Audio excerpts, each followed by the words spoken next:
Hi friends, வாங்க இன்றைக்கி சூப்பராக மொறுமொறுன்னு கொத்தவரங்காய் வத்தல் எப்படி செய்யுதுன்னு பார்க்கலாம். இதுக்கு நான் கொத்தவரங்காயை நல்லா கழுவிட்டு மேலேயும் கீழே இருக்க காம்பை கட் பண்ணி வச்சுருக்கேன். ஒரு பாத்திரத்தில் தண்ணி வச்சுக்கலாம். தண்ணி நல்லா கொதிக்க ஆரம்பிச்சிருச்சு. இப்போ இதில் காய் வேகிறதுக்கு தேவையான அளவுக்கு உப்பு சேர்த்துக்கலாம். இது கூட நம்ம கட் பண்ணி வச்சுருந்த கொத்தவரங்காயை சேர்த்துக்கலாம். அடுப்பை மீடியம் ஃப்ளேமில் வச்சுட்டு ஒரு 5 நிமிஷத்துக்கு நல்லா வேக விடலாம்.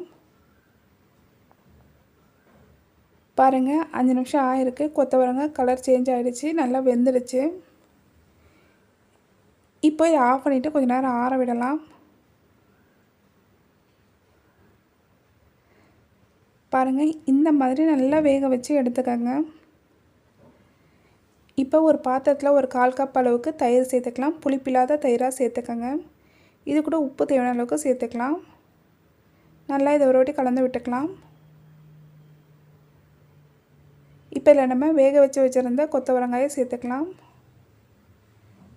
கொத்தவரங்காய் சேர்த்துட்டு தயிரில் நல்லா படுற மாதிரி கலந்து விட்டுக்கோங்க. பாருங்கள், நல்லா கலந்து விட்டாச்சு. இதை ஒரு தட்டு போட்டு மூடி ஒரு நைட்டு ஃபுல்லாக நல்லா ஊற விடலாம். மறுநாள் காலையில் எடுத்து பார்க்கலாம். பாருங்கள், கொத்தவரங்காய் நல்லா ஊறிடுச்சு. இதை ஒரு பெரிய தட்டில் போட்டு நல்லா ஒரு 2லேருந்து 3 நாளைக்கு காய வச்சு எடுத்துக்கலாம். பாருங்கள், ஒரு 3 நாள் ஆயிருக்கு. இந்த மாதிரி எடுத்து உடைச்சிங்கன்னா நல்லா உடையும். நல்லா காஞ்சிடுச்சு. இப்போ இதை நம்ம பொரித்து பார்க்கலாம். ஒரு கடாயில் வத்தல் பொரிக்கிறதுக்கு தேவையான அளவுக்கு எண்ணெய் சேர்த்துக்கலாம்.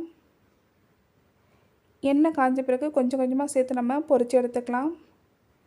அடுப்பை மீடியம் ஃப்ளேமில் வச்சு நல்லா பொரிச்சுக்கோங்க. பாருங்கள், நல்லா பொரித்து எடுத்தாச்சு. இது பழைய சாதம், அப்புறம் கூழ், வெரைட்டி ரைஸ் எல்லாத்துக்கூட சூப்பராக இருக்கும். கண்டிப்பாக ட்ரை பண்ணி பாருங்கள். தேங்க்ஸ் ஃபார் வாட்சிங்.